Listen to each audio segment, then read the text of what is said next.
And we are live. Seth Galina, thank you for joining me tonight, my friend. Anytime. I'm so excited to talk about this game. Anytime the Saints shut out the Buccaneers, which doesn't happen very often, or shut out Tom Brady, which hasn't happened very often. It's a wonderful week in the Galena household. So I'm excited to watch this game with you. The last time Tom Brady, I'm sure everybody's seen the stat, but the last time Tom Brady was shut out was with the greatest defensive mind in the history of football. That's right, I said it. Come with me with the smoke, Nick Saban.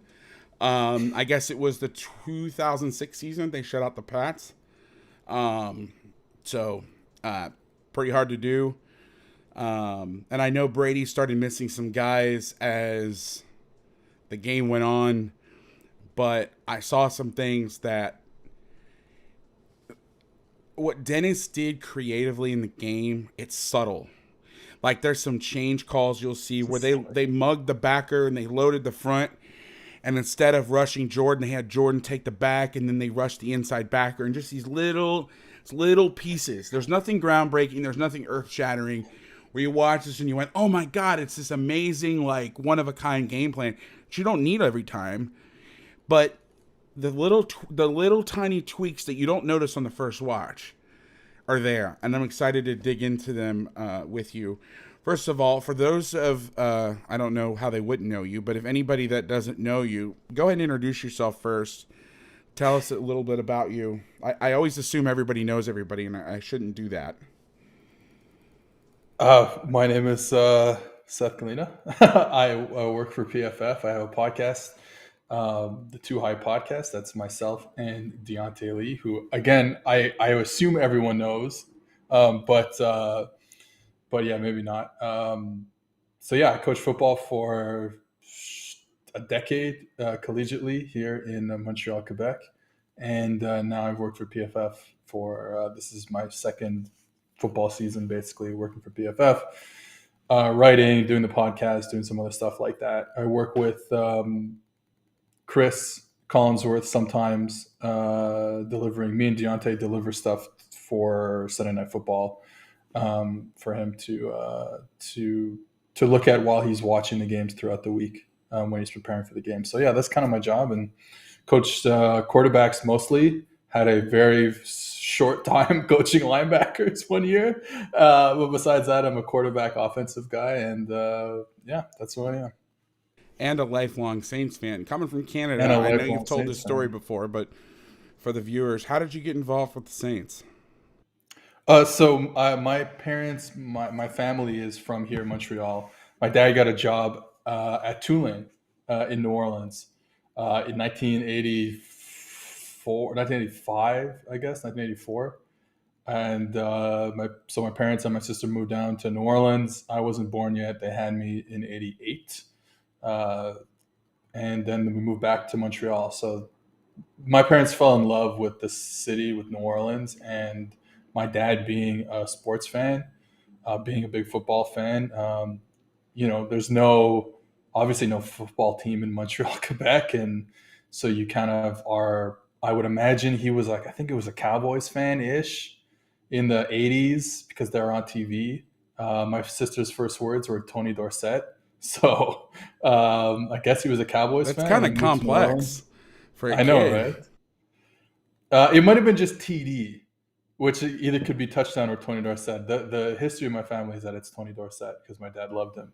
But moved to New Orleans, fell in love with the Saints, and here we are, 33 years later. Love it. For those of you who do not know me, my name is Chris Vasser. Most people call me Vass or Coach Vass. I'm the host of the Make Defense Great Again podcast. I always introduce myself because I have so many different people from so many different walks of life coming in to work with me on this that I never assume that anybody is here, has heard of me, or knows who the hell I am. So yeah, I've coached football for a long time, and then had some life stuff happen. Decided to move home to Orlando and start a business, and so here we are. I decided to start doing this year. A little fun stuff, a little NFL stuff. Most of the stuff I do is with high school and college coaching, and I help different schools throughout the country on different levels. Had some really crazy opportunities. Unfortunately, can't really. We talked a little bit before. Some of them I cannot divulge because I would like to keep them. But it's weird when you're a because of the recruiting aspect. When you're a coach and you're on staff, they want you to tweet. It's kind of funny to watch the guys that go from college to the pros, because all of a sudden like their Twitter disappears. Yeah. So, but I had some really fun. The reason that the show, whatever the hell you want to call this, went away for a little bit was because I got hired full time for the playoffs for a school close to my heart. So I was doing that. I was back in coach mode. So I'm excited to get into this, watch a little football from a fun perspective. You're basically the younger Pete Jenkins now, just consulting for all the teams there. A younger Pete, Jesus, if I could be a tenth of Pete Jenkins, I would be very happy. We all could, yeah. I've been waiting. I'm not. I don't want this to come across like I'm taking any sort of credit for this, but I've told at least 10 journalists, like, if you guys want a story, go find Pete Jenkins. And like guys that didn't know, like a lot of the coaches, like I remember when the Ron Roberts story came out, when it was like, oh, this guy's Dave Aranda and Pete Golding's mentor. I'm like, if you want a story like that, go find Pete. Because I've been waiting for that story to have been written. And I know it's not the first story about him, but like on a major level where people get to know him because he's the best. Anyway, so before we get into the film, I ask this every week to all of my guests. How are you feeling about the Saints year? How are you feeling? I mean, I know there's a huge change, losing Drew Brees. You've got now the best quarterback in the NFL, Taysom Hill. Oh, God. What are your feelings? Optimism, cautiously optimistic, skeptical? I mean, besides this game. I'm having so much fun watching the Saints this year. And it's weird because they won the division last year and for the fourth straight year, and they just didn't feel. Now, I will say part of it is, here during the last winter, total lockdown, curfew at 9 p.m. So my mental state probably affected how I saw the Saints. But at the same time, like, you just knew this was the end of Breeze, and they just weren't going to be able to. There was just going to be a game in the playoffs, like it ended up happening against Tampa Bay Buccaneers, where it was just not going to work. Like, Breeze just didn't have it anymore, and he was pretty bad throughout the season. There were some bright spots, but pretty bad throughout the season. So you just knew, like as much as I love the team, like, you just knew it just wasn't going to happen. Well, plus the pressure aspect, right? Like, it was like you wanted that Cinderella ending. Yeah. That pressure to set Drew off in the sunset on the right way. And honestly, they didn't play bad against the Bucs in the playoff game. They turned the ball over. Jared Cook, my favorite tight end of all time, fumbles in I think near the red zone when they still had the lead. And they had a punt return that got called back for a penalty. So, like, they were in the game. Just like I said, and that was tough, but you just never felt like they were going to win the Super Bowl last year. And this year, no expectations. And it's kind of been freeing in a sense. And they play so hard. I mean, you hate to be the cliche guy, but they play so hard, and they're so gritty and determined and all that bullshit. And the offense sucks, but it's fine. Like, I'm not mad at the offense being shitty, especially because I get to watch the defense, which we're about to watch every week. That has been honestly one of the top 5 defenses in football, easily. Kind of changed up what Dennis Allen did last year, and it's worked. And they keep hitting on players. Quan Alexander's been surprisingly good. They hit in Paulson Adebo. We're going to watch him. He's been good. A second round, third round pick, fourth round pick, I don't even remember. Finally getting play out of Marcus Davenport. They just keep hitting. Malcolm Jenkins is like 85 years old, and he's like so good still. And Gronk's having to body him up just to get open. It's pretty interesting. Yeah, so I'm excited. It's been a super exciting season. If not, obviously they've had their fair share of losses, 5 straight losses. But I it's been so fun. Like, yeah, at the end of the day, they're probably not going to win the Super Bowl. So it's like during that 5-game losing streak, you're like, all right, fuck it, it's over.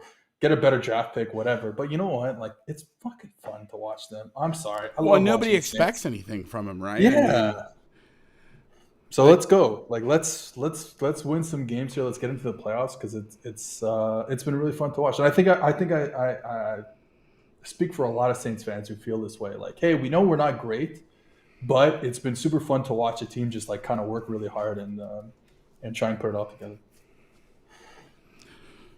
Sophia, remain calm. We will get to the football. Okay, we're just easing into it. Jesus, we do this shit for like hour and a half, 2, sometimes 3 hours, and you have a little bit of a conversation, and people get a little upset. All right, so I guess that's our cue, right? That's our already cue. getting Yeah, it's we our have cue to do start. it Now I have to start. Now I want to like filibuster just to be an asshole. Smart, right? To get people. Well, to what do watch you the think? channel. So, okay, well, let's talk about like let's ease into the film by talking about this game, this matchup between Tampa and New Orleans that New Orleans has kind of dominated. Sorry, Yeah, Tampa offense versus New Orleans defense that New Orleans has dominated since Tom Brady has been there. yeah. 5 games now, and they have 4 wins, and they've dominated on defense in 4 of those 5. So yeah. I think what was interesting to me, and it'll bear out here in a second. I think part of the reason the Saints do well against, and I can't speak historically, but just from watching this game from the 30,000-foot view, is they weren't scared. They got up in their faces. They got up in the receivers' faces. You know, they made them. They contested every pass. Listen, I know that bad athletes can't cover people, good people. I get that. So there has to be a certain level of skill that it takes. But what drives me insane about the NFL, and I don't mean for him to catch some strays, but like watching Gus Bradley's defense is, everybody bails the fuck out of the stadium, and you give these amazing quarterbacks. And listen, zone dropping in general, I'm not a huge fan of. It can be a useful tool if you're bringing a lot of pressure because it forces different types of throws. Not only do you confuse the quarterback, but you got a quarterback all game who's throwing to different shoulders and having, fit balls in tight windows, and guys are breaking in and out, and then all of a sudden you give them space and you make them pad it. But these guys that they do that stuff every down drives me insane, and I like watching defense like this where it's you're contesting every throw. They're going to make plays, you're going to make plays, but just giving them the free 5, I mean, it drives me crazy. And they did a good job of varying the coverages, and we will get into that right now. Starting off with the first clip, you'll see what they did. They didn't hang people out to dry because with Brady, you're not having to worry about him escaping much, so you're able to allocate your resources differently. What were you going to say, though? Okay, so I think before we start, I think the first thing we have to talk about here is 2 things. Chris Godwin, who obviously doesn't finish the game, unfortunately. Chris Godwin had a big game against him, and he's obviously in week 5 or whatever it was. He's obviously an incredibly talented receiver. And I think a lot of what you're going to see here is a response to specifically, and this is why the first play is super important, I find, because you're in this formation here. If you pull it up, Vass, you're in this formation here, in this trips formation with Godwin and Mike Evans stacked next to each other right there. They love this formation. They put Godwin at the number 2 position, and they use a big body like Gronk or Mike Evans to basically shield him and let him run like he'll run the pick, and then Godwin will come underneath. And he had a few catches in and you can see it right away, right? So he had a few catches in that first game, and the Saints said, no, we're done with that. Like, we're going to do exactly what you see on the first play, which is I said I was going to say it a bunch, but I mean, to me, this is stubby. I don't know what you would call it, but yeah. Yeah, so for the folks that are not familiar with all the jargon, one of the tough parts about this show is we're trying to include people that are casual fans of the Saints to scheme heads that couldn't give 2 shits about NFL football but want to learn something. So it's tricky, but so I may be explaining some things that people know. But stubby is a coverage, a trips check. The name was made famous from Nick Saban. He was not the first person to do it, nor the first person called that. But he popularized it. We called it special. The Venables family calls it lock. Aranda calls it mini. There's Bud Foster calls it key. That's the running joke of the pod. Is anytime we mention the coverage, we got to mention all the names. But they do something a little different here, which is interesting to me. And I think the cut split actually hurts the Bucs. I know what they're trying to do with it, but it hurts them. So the first thing in stubby is you have man-to-man coverage here across the board. Stubby's little brother, Stump. The difference between that is the corner would play off, and if one ran a hitch or an in route or a slant or something inside, the corner would make a smash or China call. The nickel would pick it up, and then the corner would bail. This is, I don't know what people call this. To me, I call this Buffalo dig. So Buffalo is 2 ends and then 3 running either a read seam, a corner, a dig, whatever. But it's 2 in routes. Peyton Manning made this play very famous. June Jones ran the piss out of it in the run and shoot. The nickel here is going to have the vertical of 2 or the out of 2 or 3. Okay, so he's basically got 2 vertical or out, and then if 3 comes out, he will pick that up and the safety will work to 2. The deep safety has the vertical of 3. If 3 goes out or in, he will play to 2 or 1 depending on the route concepts or what they're trying to defend. What I would call the money backer, whoever's walked out of the box, is going to post 3, meaning he is going to wall 3 up to 10 to 12 yards. He will take anything coming back inside from the outside. And then over here, so that's the front side of the coverage. The back side of the coverage, this is a pretty standard thing. People would call this Megger cone. This is how the Saban guys do it. This is also how Dennis Allen does it. The backer is man-to-man on the back. The corner is man on number 1, which would be the tight end. And the weak safety, the free safety, I have a tendency, because I'm a 4-2-5 guy, to call this guy free and this guy weak. So I apologize in advance. I'll try to call him strong and free because this is an NFL show. I got to get with the lingo. Got to get with the times. Now, here's what's interesting that's happening in the NFL. Normally, this guy would read run or pass, and then if it's a pass, he's going to read the release of the X. If the X outside releases, he will look to poach front side, meaning pick up anything coming from the front side. The way that people beat these coverages is they run quarters, because it's basically 2 read or quarters over 2 and 3 with the X, the outside guy, and was usually be the Z, but he's out of the equation. Okay? So how do people beat this is they run what they would do against quarters, but with 2 and 3. So what you would do to quarters with just 1 and 2 to a side out of 2x2, you're going to do it with 3. So the thought is if the X receiver, who's actually Gronkowski, is going to run the outside release, they're going to more likely to bring somebody back here across, and so he'll help there because he's saying if I'm sitting flat-footed, I can't help on an outside release. Now the math changes with Gronk there. If Gronk was to be in a normal split and would inside release, then they would double. Now those are the camp rules. However, here's what's interesting about what the Saints are doing, and this is kind of taking the NFL by storm. How you want to beat this coverage is isolate this cat, right? Or isolate this guy, but he's a little harder to isolate. The best way to do it is to try to isolate this guy. So, and this is, I don't know this to be true. This is just a guess. So because it's Gronk and he's not going to run by anybody, especially a corner, and because he's got a cut split, what they're doing is they're overplaying the trips. So the normal response to trips used to be, we're going to play what's called poach quarters, meaning the corner has 1, the nickel has 2 out to the flat, but has no vertical responsibility. The deep safety would take number 2. The backside safety would take number 3. But the problem is you're 5-on-3 to the trips and 2-on-2 on the backside. Okay? Now, with stubby, you get the best of both worlds. But here's what's happening. Because teams, these receivers here are so good, you got to remember nickel corners are good, but they're still not your best DB usually. So now you want to help this. Now, to make matters worse, or to emphasize this point even more, and I'm spending a lot of time on this play because it's going to set up the rest of the plays. Well, not the rest, but a lot of them.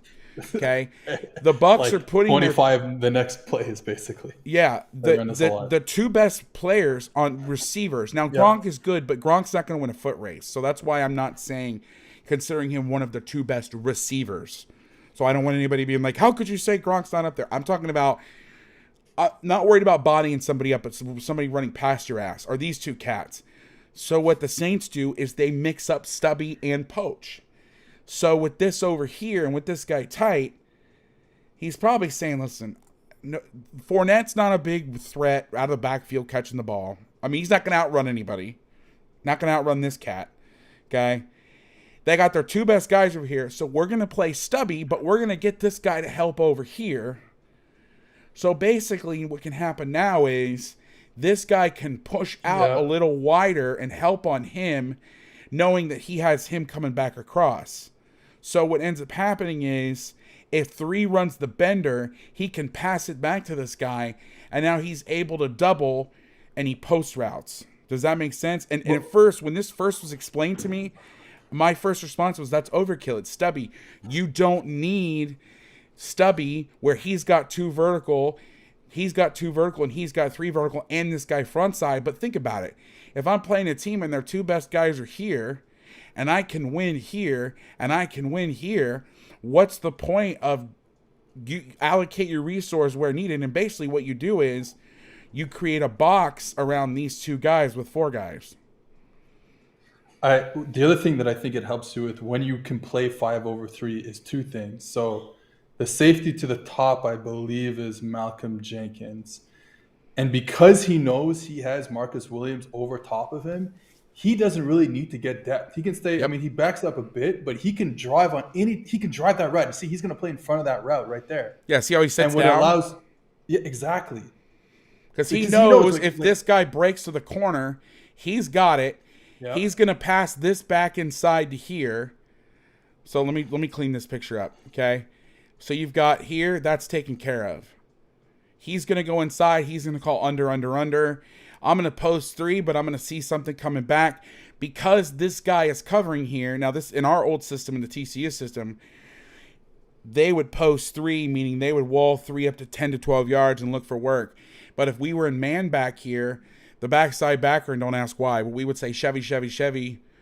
That would tell him I'm now a short wall. So if anything comes back this way, I have to take it because this guy's man-to-man. If they run this or anything out, they drain him out of there. There's nobody over here. Yeah. So even though, especially with gaining this backside guy, this guy doesn't even need to post 3 anymore.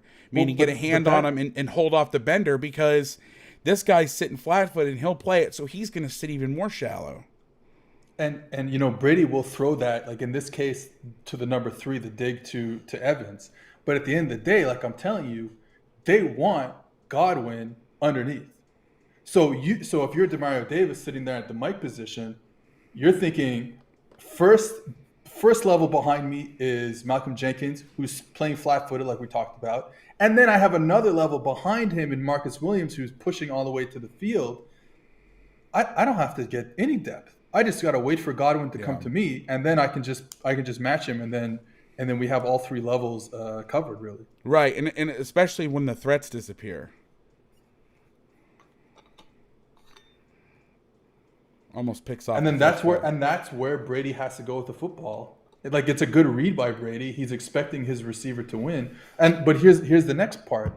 When you play this and they put Evans and Godwin at 2 and 3, now you can say, okay, well, we don't need our best man-to-man corner in this box that you drew up, right? We can still keep Marshawn Lattimore, who's our best player, on the outside one-on-one with a lesser receiver. I guess in this case it's like Tyler Johnson or something. And then you see what happens. He undercuts it and almost gets the interception. Right. All because of 2 things, I think. Like, understanding what the Bucs want to do to you with Godwin, and then obviously the ability of Marshawn Lattimore, who we'll see later in the game, can just match up with really anyone, especially Mike Evans. All right, here's the next play. Now you can tell it's a little different because they got the backer tucked in the box. Now, one thing again, I didn't mention earlier in the stubby, if you're playing stubby and 4 pushes strong, this backer would have pushed out, and then this backer would have then become the wall. The nickel does not come off on 4. So now they're going to 3 buzz. Now they try to make it look the same. The problem with 3 buzz and why Coach Saban doesn't like it is because you have to get the backers in the box. Okay, now we're coming down. We're playing the strong hook. There's your weak hook. Now your backer is your force player to this side with this safety going to the field. Yeah, it's good, but the problem becomes it's hard to disguise. And they know. They're pointing. So now they push 4. Okay, this is really hard. This is a great concept. I think I'm curious about this because this when I watched it, I wasn't sure at first. I think this is cover. It's 3 buzz. 3. But what should happen is they're playing Rip Liz concepts. So they're playing match 3. But with the presence of 4, you have to push this and leave him on there, or you have to flood the zone. So real quick, so Rip Liz out of 3 deep against trips. Corner's basically bail man on 1. The nickel has the vertical and out of 2 or 3. So if 3 goes out, he pushes out. But if the corner's staying on 1 and I'm basically playing man on 2 vertical and out and I'm buzzing down and playing inside of 2 and I'm taking 3 back, if this guy pushes out, you now have to either exchange or you have to flood the zone. So what a lot of teams will do is they'll flood the zone, meaning, hey, they got 4 threats. We're going to push the corner and have him play depth and divider. We're now going to push him out to 1. We're going to insert him down. So if they get verts, the corner splits it, and then everything else stays the same. The dangerous part about this is, and this is why Bama's so crazy, they'll read this post snap. So some teams will play, match 3 if the back is weak. Some people switch to a zone, or where there'll be a true zone if it's 4 strong. They'll read it. So the corners bail, and as soon as this guy pushes fast, I'm now going to climb and get depth, and now I'm going to flood. If he blocks, I stay here, which is insane to me. Insane. That's college level. The one thing I'll say is Dennis Allen will play skinny, like one of the few guys. Which is the 3x1 check to, by the way, for you guys. That's the Ripley's 3x1 check, skinny. So he'll keep, on this case, is Chauncey Gardner-Johnson as a nickel. He'll keep him on number 2, even 2 trips, which you honestly don't see a lot. No. I think in the NFL you see more of that lean post, let it go to the safety type of situation. Absolutely agree. I'm trying to get the chat window up here without me going back and forth. Do the Saints run their set their run strength to the back? I don't know. We'll kind of watch that. I think here it's tied in with the coverage because they're rotating to the field. I think they set the front to the field and just minus these backers. The NFL does not do a lot of stuff off the back, I will tell you, as a default. That doesn't mean it doesn't happen, but it's more like set it and forget it pass strength because of all the different variations they get. Okay, we got some cover 1. Okay, so I'm going to explain these looks up off the bat so we can go faster as time goes on. Okay, so let's start with the front here. So this is 3rd and 5. We got 11 personnel. Okay, what the Saints are going to do a lot of in this game is they're going to load their fronts because the Patriots and most teams in the NFL, or really in all of football, if it's gun weak 3x1, it's more of a pass deal. If it's gun strong 3x1, it's more of a run deal. Obviously in the NFL, that doesn't always hold, especially with gun strong. But because they know when they get trips, what they're going to do is this is where they may do it off the back. But I don't know that to be for sure. So let's go back to the film. So, all right. So here's what we got. All right, so we have a D tackle here. So this is what's called a loaded front. So you have 3 down linemen to one side, 1 to the other. And then if they're in dime, which they are in, they'll put the backer on the back. Now, here's what's interesting about the Saints do, and you'll see the evolution of this. A lot of times what people will do is they'll run their 3-man games over here, whatever. and then they'll rush here, and then this guy has the back and then pops off. But what the Saints do is they pull a chapter out of the Patriots playbook, is they run a change call, which means occasionally they'll put the end on the running back and let him rush and contain through the B gap. And because the tackle is kick sliding out, you don't care about gaps in the passing game. You care about gaps in the run game. So as soon as I fan out to this and I start to go and then take this out here, I can come wide through here. I'm containing on the quarterback. Even though I'm inside the tackle, I've still contained the quarterback. And will use Davis as a surprise pass rusher, even at the sake of dropping off Cam Jordan. So they're playing cover one behind this. Okay. They do a lot of choke too. Now I know that Gronkowski is not in a 3-point position, but they will play press and inside leverage of tight ends on the ball a lot. And you're kind of giving away what you're doing, but at the same time, it's harder to release. And you'll see some other times where Cam and this guy right here will vice him and make Gronk's life horrible. All right, so what coverage are we getting? I will say the one cool thing about this one, that it didn't work out for them, but I think Demario Davis stepping into that B gap was trying his best to hold Fournette from free releasing. Mm-hmm. It doesn't work out, obviously, but I think I feel like that must have been the plan there, to say like, hey, if we step in the gap and he's check releasing, he's going to have to stutter his feet before he realizes we're not actually coming. So it didn't work out, but and obviously Brady knows where to go with the football. So, but I think it was a cool thing. You'll see it work later. And a lot of that, though, is they're going to step, and this is one of those deals, and I know this sounds like loser bullshit, but it's one of those deals like, okay, you guys got the first down, but now we know what you're going to do. So it's one of those, you kind of lay the plan out and you see how they react. And now what you do off of that is, okay, we can't keep him in. So that's a great point, Seth. All right, so we can't keep him in? Fine.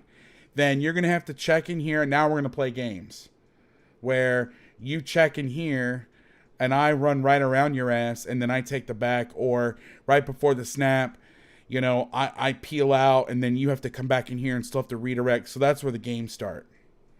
Now, the coverage on the back end is one cross. Now, we've talked about this a lot. One cross, again, I said the Rams. The Saints are in dime personnel, 4-1 dime personnel. Now, we saw this a lot in the NFL where you'll see the play side safety will take, the backside safety will take any kind of over routes. He becomes the rat, and this guy goes to the middle of the field. I don't know this to be true because it's the first one that I'm seeing. But with Gronk being on the ball, he's not a huge vertical run down the field.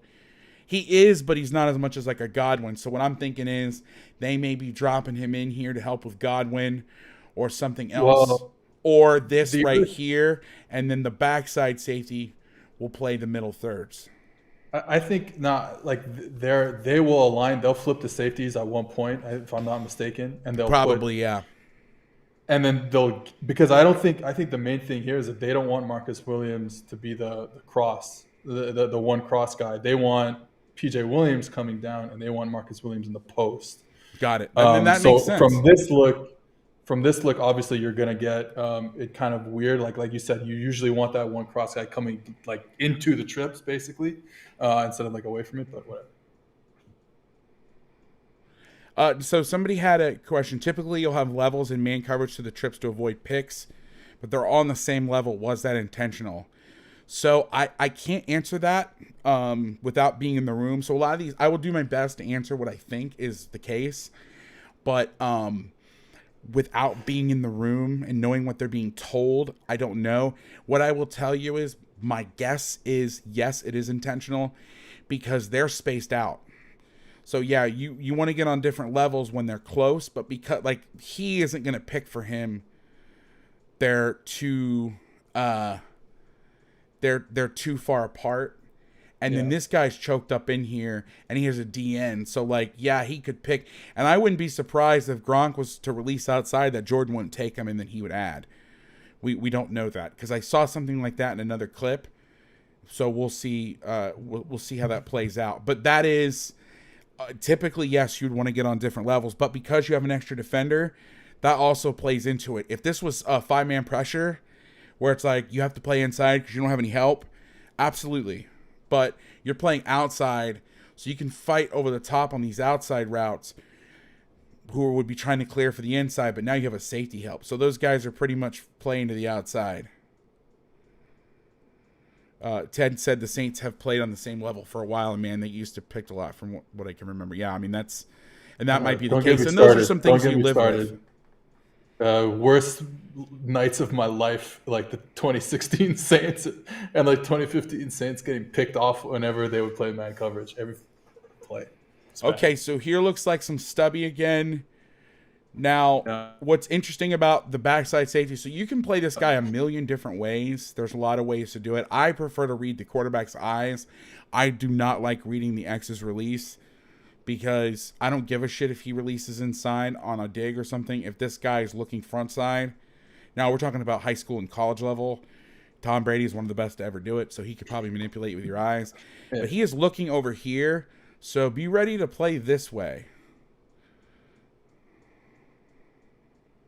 And I'll just add the personnel thing where it's like now you have Marshawn Lattimore on the top of the screen against Mike Evans, and you feel comfortable. Like you're not. Most teams can't do this.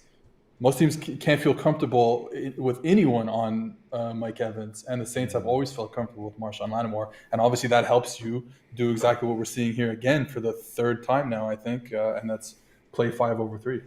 Yep. Tell me about number 5 on the Saints as I let the film go. They put a lot on. Fast as hell. It's fast as hell. What's his name again? Is that Quan? Quan. That's Quan. Where was he at before? They've been looking. He was in San Fran, and I think maybe Tampa. San Francisco, Tampa. For my Bay Area friends. I don't want any hate tweets. It's San Francisco. Sorry. I don't need that shit. He was with the 49ers. You're not a local. It's okay. Yeah. And then he's fast. He makes mistakes, but he's having a good last couple of weeks. I like the other guy that you're going to see too, Pete Warner, the rookie out of Ohio State. They're trying to find someone to play next to DeMario.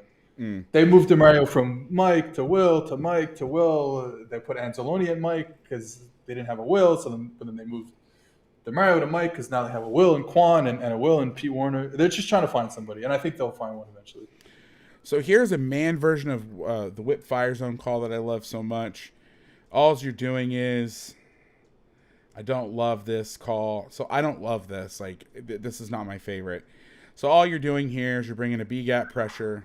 First of all, in the NFL, I hate slanting like this. Because that guard's going to go here, and he's just going to pick him up. Like, I don't know. I hate being critical of defensive coordinators, especially ones that I really respect. But, like, this ain't it. You're playing Brady. You're thinking pass first.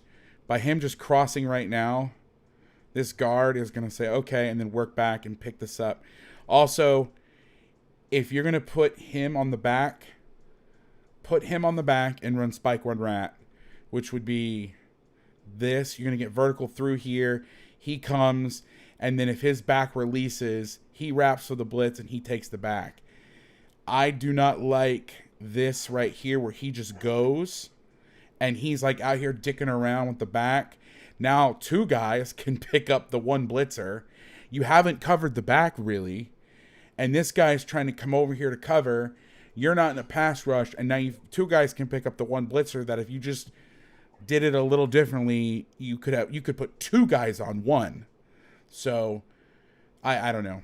Because with this guy, and I get what they're trying to do, but with Gronk in here tight, in the back to him, it's not like they're going to run stretch. You know what I mean? I don't know. It's not my favorite. I agree. But you know, again, who am I? All right, next play. I'll just point out, it's too late. It's not a big deal.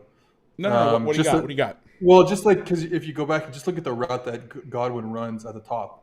Again, it's just playing into the theme of like this is who Godwin is, and that route will come back in the future. I think it comes back in a couple plays, and it's going to come back later. Was he hurt before this game? I know he got hurt in the game, and he's out for the year, right?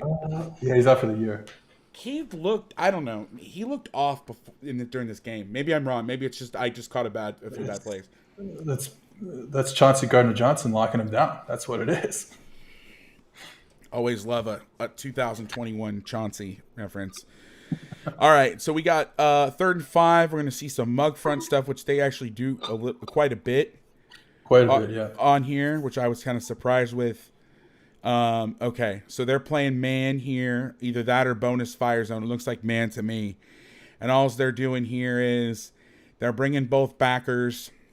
They're putting the D end to the back on the back, and they're putting the D end away, the chip, and then play out here. And they're bringing 4 and playing man free. We'll watch the end zone here. I think what's trying to happen is they're trying to read pick. The Bucs respond by staying in half slide. And here's one of the flaws. Now, again, I'm gonna say this, but one of the things, it was like the Bucs, they got him every time. Every time they were switching up who had the back, they didn't do a lot of stuff where they dropped and played zone and let these guys go. It was like, oh, I'm either taking him or I'm taking him here. There was nothing where it was like, screw it, we're bringing these cats and somebody else is going to handle the back. And I think they let the Bucs off the hook a little bit. Now, I know that's, this is a performance. This is Dennis Allen shutting out the Bucs and Brady, which hasn't been done in 15 years. I understand that, so it's hard for me to be critical. But what's one of the things that I'm seeing in the first few plays is there's some things where, like, if they just brought both of these dudes and dropped somebody down to take the running back, it's a sack. And maybe they do it later in the game. They tried to do a read twist here. So basically, if I get fanned to me, if the center goes away, I come off his hip and ricochet, and then I wrap. If the center's to me, obviously I'm going to draw him and then go around. They're trying to do a read twist. They run into each other. This stuff is hard to rep. It's hard to pull off because it takes a little bit to rep when the ball comes out fast. I'll just say with the running back stuff, Fournette gets the ball a lot in this offense in terms of in the passing game. I'm pretty sure he leads the league in catches out of the backfield. So, like, he's getting the ball a lot. But, like, does he do anything with the ball? Not really. So maybe you're like, hey, you know what? Like, so they check it. So he throws a flat route to Leonard Fournette. Like, we're not dying here because of it. And the next thing is that it was one of those games when you look back and say, how did you shut a team out? How did you do all this? Well, they tackled guys, and the throw before that to Fournette is a good example of them. They tackled him. Like, at the end of the day, yeah, you make tackles when they catch short passes in a Brady-led offense. So you're gonna have some success. And honestly, part of that, Seth, just going back to this real quick, is like, part of it's luck. Like, I know that. Yeah. Oh, 100%. Like in the sense that, like, they guessed right, but there's just, I feel like, and I know they're reading this and trying to do this, but I feel like in the last play, you could have had a free rusher. And maybe part of it is, and again, I'm no Bucs offense expert. Hell, maybe they had a new plan. Maybe they were doing all this stuff and they switched up for the Saints. But it was just like in the first, all the plays that I had seen up until this point, and I will probably be wrong, is they're letting them off the hook with just, they're trying to be perfect and they're taking advantage of. Now, the guy that makes the play, like you said, he makes the play. And when I said Fournette wasn't a threat, I didn't mean. I just want to be clear with that. Like, not that he doesn't get the ball, but, like, are you afraid of him running past you? That's the point, right? He's not. You can get throwing the ball all you want, and you're fine with that. Yeah. All right, we got a little 3 buzz action. Where's my personnel? Stand by. I have lost. I'm gonna do something here. Seth, vamp for me real quick while I get the personnel up here. I don't know what I did. You're going to see the first clip of Demario Davis playing 3 up as 3. Yeah. Even though I think he locks onto the wrong guy. Regardless, the Saints do this a lot, where you're going to see, for those who don't know, you're going to see Demario Davis play from linebacker level when they play cover 3 zone. He's going to actually try to attach to a deep over route if that route exists in the concept that they're facing. And it allows them to push to the trips and keep the safety to the trips and then, have kind of like a intermediate type of player. You've talked about this, Vass, how important that that was to the Legion of Boom Seahawks, Bobby Wagner doing it for all those years. And Demario Davis is again, I'm pretty sure he messes up on this particular play, picking the wrong guy. However, I got it. Thanks for saving me, bud. Yeah. Yeah, this is hard. Oop, I don't know what's going on here. It's hard because are they like when you play skinny like that? Like, what are the rules now? Because you don't need someone like.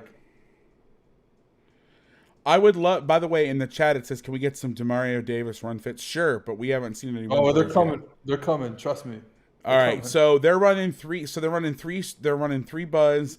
I don't think they're in skinny only because of the tight splits. Because really, yeah, you wouldn't do that. Right? To me, this is bunch. So I'm thinking maybe some bunch checks. But I just don't understand then what 22 is doing. So I guess he kind of realized. I don't know. Davis has to take. Yeah, I don't know. Maybe I could be wrong. Totally wrong here. They do. This is a great little bunch route. So what should happen is he is your 4-to-1st crosser. So he should end up. He gets the back fake though. He should end up on this. He should end up on this, and the strong hook player should end up on this. But they're playing it like you said. It's weird that like I don't know anybody that stays in Rip Liz when they get all condensed like this for this reason. No, I agree, and maybe they just got. I think Davis was a little off here, but it's hard because you get the back. I mean, this is a really great design. You get the back, so he is Alexander's like thinking, all right, I got him, and now I'm gonna wall anything coming back. I have to take anything coming back. Well, if 3 is out. I guess it's how they're teaching it. Because if they're teaching, here's the thing. If they're playing really Rip Liz, this is tough. Yeah. Okay. So what they're doing is, I don't know I honestly don't know. No. 22 should not take that crosser. This is 3 buzz. The crosser belongs to this player right here. He gets to run at him. What I can't understand here, because technically, I don't know. This is hard because it looks like they're bastardizing the rules because they have the curl flat player working to 1. Maybe he was thinking there was an over. They have the strong hook defender taking the 3 out, which I get that. That's tough. Yeah. Some of these without being in the room. And again, they'll change them for different teams. Oh, we get a little motion empty here. I got to pick up the pace a little bit just because I got a hard out at like 9:45 and we've gotten through 8 plays. Yeah, 8 plays. All right. I mean, this is just an simple bust on Chauncey. Because they're in man, I believe they're in man. Yeah, it looks like one. It looks like one hole, whatever. One cross, one hole, whatever. Yeah. They try to exchange this right here. They don't get it. Great job. Nice. Here you can see. Hold on, before you go on to the next play. Here you can see now they've switched the safeties. So now you can get this is Malcolm Jenkins on top. He can be the one cross coming down player into trips, whereas and then Marcus can be from the strong safety and then come deep, and again that's going to come up. That's how Godwin gets injured later in the game. Yeah, I think this is just a simple exchange here, and there should be an alert with 2 being on and 1 being off with this route. Yeah. With him going inside, they got to communicate this. I don't see any pre-snap communication between these two. And again, we don't know if they told him to switch or not. So I don't know who's at fault here. Because one guy switches, one doesn't, but who's right and who's wrong? I don't know. Without that I cannot answer. There's certain things you can't answer unless you're in those rooms. And then it'll change based on splits, who's on the ball, who's off the ball. I mean, there's so much to this that we don't know. It looks like the Pats are going fast now after a first down, after a big play. Wrong team, but yes. Okay, so they're showing 1 high. They're getting back to quarters, it looks like. This is just And straight up I just want quarters. to this goes back into this thing about tackling, where it's like, hey, the Bucs get exactly what they want. They get their best player matched up one on one with a lot of space, and it's not a bad ball or anything. It's just really good coverage and a tackle.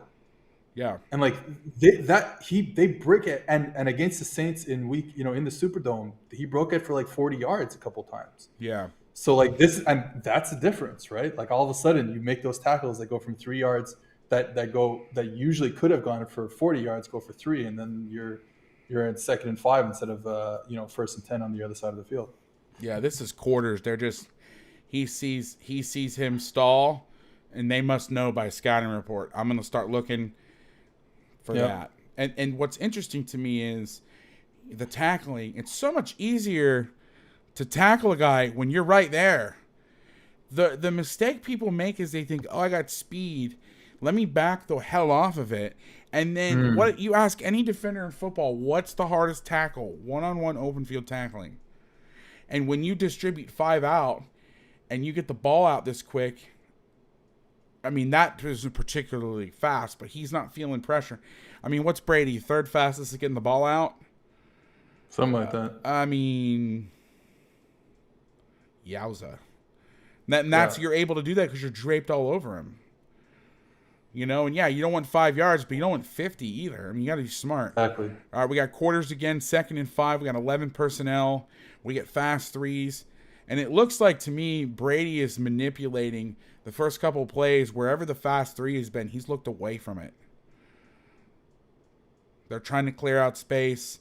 I almost said the Rams again. The Saints do a great job of matching this up. I mean, this is as good as you're going to get, man. Yeah.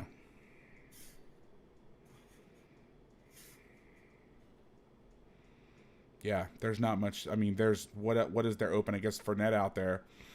Yeah, and like you've already seen him get tackled, right? Fournette. Like you don't like he throws the ball to Fournette a lot, but it's not like it's like not something you want to hang your hat on.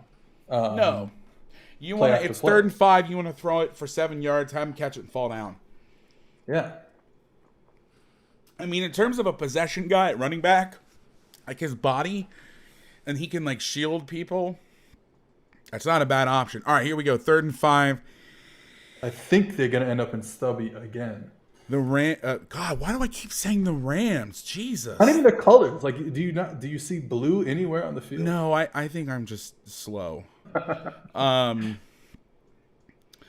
right, so we got a little loaded front action again. Now they're using Alexander's an edge rusher, but I don't think they are. I think they're walking him up to try to fan out, and then he's going to take the running back. I could be wrong. They want Cam on the guard, which is what they get. It's crazy. They've run like the same variations of the same damn play almost every time. How smooth, guys? Do we have? Can I get a quality control check in the chat? How's the film? How's the sound? Have we ironed out? Have I finally beat my white whale technology? Let me go back and watch this one more time. Yeah, it's stubby up top. You got with the cut split back over here. Now, I have a question. So this is really stubby. This is halves over here. Say that again. This is halves back here to the bottom. Because you can see he's pedaling out, and then he doesn't see a threat, and he's just kind of fucking around in here. He's looking for any. Okay, let me ask you this, and this is where having guys like you are invaluable. Because again, I'm parachuting in. I'm watching one game. I watched a little bit of the Bucs. I watched a little bit of the Saints. Got it right this time. But have they been beating people with posts by 2? I'm just noticing we're 11 plays in, and almost every 3-by-1 route, this backside safety is like, okay, nothing's here, cool, and he is looking to run to the post. Has that been something that have you seen? I don't know. So. I mean, and I'm very honest about this part of the shit. I have no idea. I like you're talking about the Bucs beating people like that. I don't think so. Or do they have the history of the Saints of doing that? Getting I will over say routes? that he'll throw the bender if it's like a 2-by-2 4 verts a lot. You know what I mean? Which is kind of a post-ish type of situation, but not. I don't think they run like a post, like over the top type of post. This is almost textbook here by Davis. He's open again. Somebody mentioned in the chat, dick in the hip as being the coaching point. His belly button is pointing that way. Yeah. It needs to be here to come off. But again, when you're a world class athlete, you can get away with stuff like this. Yeah, he shuts it down. Now, would you ever like? Do you see stuff like this type of stuff from that mug alignment? Like you're not thinking you're getting what essentially is a bracket on the 2 and 3 from a mug, right? The guy's lined up over the guard. Fuck. Only because of how the fronts fit up. Yeah, I mean I can see that. Okay. And this is what they do. That's interesting is they're playing. So they're playing like 2-man-ish vibes in here. Yeah. But this guy's straight. And a lot of this shit, it doesn't matter. A lot of these things, like they're like techniques, coverages and techniques are separate. So you'll see a lot of stuff with like this where like, you know, a lot of times when you try to figure out coverages, it's process of elimination. But sometimes like they'll just be like, you're following a rule, rule. Look at the fucking quarterback. You know what I mean? Like there's, and yeah. Unless you're in those rooms, and I hate to keep saying this, and I'm not trying to cop out, yeah. But unless you're in those rooms and you're listening to what they're being told, even between series, shit changes. So I get a lot of young guys to hit me up and they'll be like, "What coverage is this?" And I'm like, I'm not sure specifically, and they'll be like, "Oh my God, thank God, I felt like such an idiot. I thought it was gonna be a simple answer." I'm like, well, first, I don't have all the answers. Second of all, like. Guys screw up, or they'll have certain guys do certain things that we have no way of knowing. Yeah. And anybody that says they are 100% sure is full of shit. Another good example of, actually, no, that's Paulson Bebo on the bottom. Oh, see ya. Yeah, that's disgusting. But I was going to say, like, you know, the Saints playing press here with a rookie corner against Mike Evans and getting away with it. I mean, you'll take what you can get, right? I think that cut split though is what's. I think the cut split. I know what the Bucs are trying to do with the cut split. Yeah. I think it's hurting them because you're not threatening them outside, and I think that, like, real quick. And I don't want to beat a dead horse again. We're an hour in and only 11 plays, but like with this guy right here, you have, and I get what you're trying to do. Okay, I can release in here and do all this, and you know Joe Brady and he's not the first person to do it. Andy Reid did it, but Brady made it really popular in college of cutting that split. But you're letting them off the hook. You're letting this guy now get involved in the front side because he knows if you're not going to run any vertical shit from here unless it's some over route, which is going to come to me anyway. I mean, I guess there's the threat of a corner route, but they're slow off the line. Like the receivers are kind of dicking around and stuff. But what I'm saying is, if you line this guy up out here, he can't be this physical out here. He can't beat the shit out of him and do all this, because if he does that and he gets up here and throws a slant, there's a lot of space. But with him lining up with this, again, I know what Leftwich and Arians and crew are trying to do, but now you let this rookie corner off the hook. Yeah, go beat the ever-living shit out of him. You got a bunch of help in here, so sit your ass outside, be patient, beat his ass up, and then play his low hip. You know what I mean? Like you're letting him be able to go front side. You're letting him off the hook, and I think that I don't love this in this situation. My only thing is that, you know, Brady hasn't thrown it yet. Like it's not. I don't know how often you want to be one-on-one on a backside, even in a tight split with Mike Evans, because he'll throw the corner, he'll throw the sail. You know, that outbreaking route. I like not in this game, no, but it's Tom Brady, right? So like everything is available to you, and he'll cut the split down so to run a fade to give himself more room on the sideline. That they do for sure. I mean, that's not a Patriots thing, but since he's been with the Bucs, they do that. Right. No, and again, we have a small sample, so I'm just watching what I've seen, and that's all I have to go off so far is like, okay guys, you're letting them off the hook. We have a run play finally, and I'm we have a run play cover one. Looks like the Saints triggered their linebackers so fucking fast. You got to explain it to me. Woo. Every play, and in the game in the Superdome too. And so they were just flying, trying to get TFLs. Okay, And this I one hate doesn't this. work. I absolutely fucking hate Well, this. that's bad. That's just bad linebacker play. Like, I'm sorry. That's just bad All linebacker right, so play. real quick, we're playing lever spill, lever fits. Let me go to the wide copy so you can see the formation. The Bucs are in 2x2 compressed. They're going to run counter OY. Okay, this shit bothers me. Listen, I know it's the NFL, and I know that you're a pass rush first league, but get your fucking hands on this guy, shove him down, and then when the first thing comes, you have two decisions. If you're going to lever spill, lever fit this, which they're playing inside out right now, okay? But as soon as this guy pulls, it activates 27 can be in the run fit, and there's two ways to really do this. He goes and it becomes a funnel where he's going to box, and then he'll be outside the first puller, outside the second puller, inside the second puller, and then overlap. Or what you can do is you can do something where you let these guys play as is, and then let this guy just run over the top and fill in where needed. There's merit to both, especially if you're playing these guys downhill so fast. By the time he recognizes his pull, they should be getting here, and so they're not going to run into each other, even though he's on the line. Okay, so what should happen is 96 surfs. He gets a P, but he's got to go create this. They create the contact. Yeah, he has a better rep. Him. He has a better rep later in a couple of plays or next. They run right around. Yeah, I know what you're talking about. Also, 22. This is where you need to be off the ball. And this is where the rats need to get in coverage. And this is really great because this is how you screw people in the boot, is you have him go to crack and then run an over route. Yeah. So you got to trigger fast on this stuff.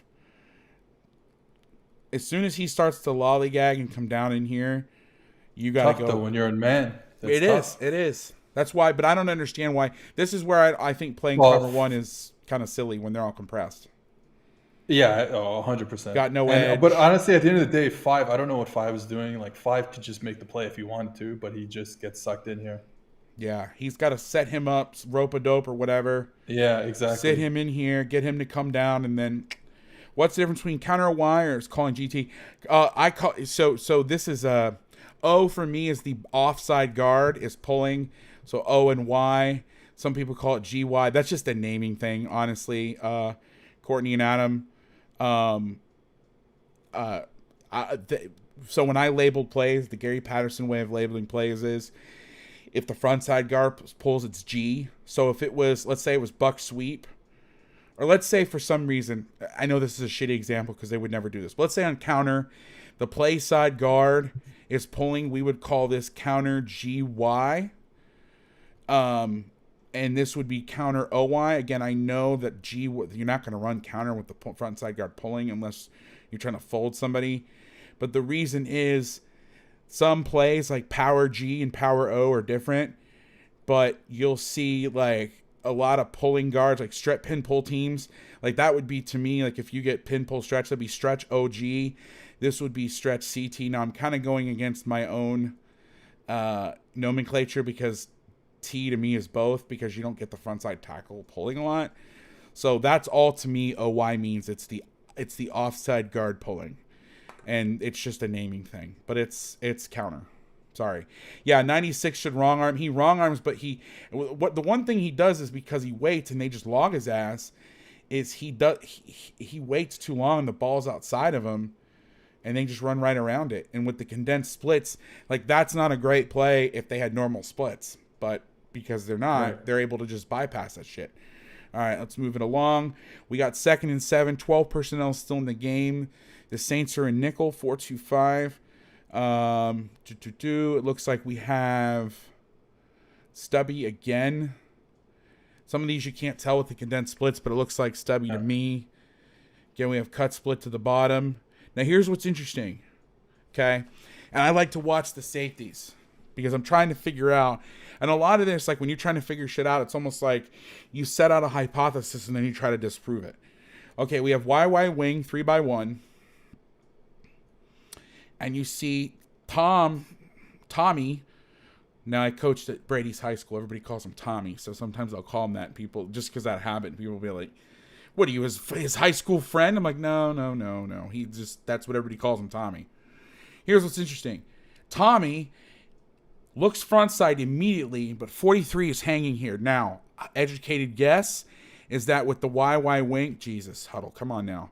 With the YY wing setup, tight end wing, you're not going to get a lot of like vertical stretch over routes. No. So they're probably like, hey, it's by formation. One of those guys is going to go out, one of them's going to go in, so you just stay on the backside this time. Maybe the Bucs have a history of isolating the X in these formations. Again, without knowing the history and being in those rooms, it's hard to guess. But he is playing the half here, and Brady doesn't even look to that side. So it's interesting to me sometimes how it breaks down. Now, here's something interesting because 2 and 3 are close. And with the stall release on Gronk, Davis locks on this. Is that Chauncey, number 22? Chauncey. I'm just going to call him Chauncey. And he has out here. So this guy who's really reading 3 can actually rob to 1. And again, routes come in combinations. So you're going to see him coming out, him sitting down. I'm thinking curl. Yeah, 100%. Because otherwise, what does he do? I mean, there's nowhere else for him to go. And I don't think I don't know. I'm no Saints personnel expert, but are you worried about Gronk running by Davis one-on-one? No, not one bit. I'm not saying he can cover him one-on-one. I'm just saying like in a foot race. No, you're fine. Okay, 1st and 10, 11 personnel. The Saints are still in nickel. So I actually think that run the clip. I think this is stubby again, and Davis just blights on the play action. Yeah, this one's tough. Or maybe stump, but yeah. I think it's the splits are tight, so he backs off. Yeah. So from what I can gather, and again, there's pieces of evidence, and we don't really know, but I mean, with them tight, you can see. I mean, it's not the reason I don't think it's. I don't know, but he is playing outside because Gronk is tight. Now you see, help me out. That's Malcolm Jenkins, right? Back here? Or that's Jenkins? No, Jenkins is on the bottom, yeah. Yeah, that's right. Jenkins is here. Help me out with the personnel. What's this guy's name again? Marcus Williams. Okay, and for those of you who are new to the show, I do not follow the NFL personnel nearly as much. That's why I have guests to fill me in on these sort of things, so please don't hammer me in the chat. Because I think, just looking at it again, and it goes back to what I was saying about the kind of like deployment of the safeties, like Marcus, because the Saints do a lot of like 1 week cross, like I said, like running that crossing safety, that lurking safety, like into the trips. You would have Marcus Williams, who you want is your rangy guy, right, as the strong safety, right, and he takes the post and the other guy. But because they want to be in so much stubby, you can flip that. And now Marcus can play as the weak side / again, like you and me would call the weak side safety. And you don't need a range guy to play that Marcus, to play the Malcolm Jenkins spot, because he's just driving on any dig. Well, also, what's Gronk doing? Who's number 3? I guarantee you. Well, I shouldn't say guarantee because that's not fair. I would bet that depending on who 3 is who's going to depend on what they're doing. They may have some checks and some stuff. I helped a team not too long ago. They put their stud at number 1.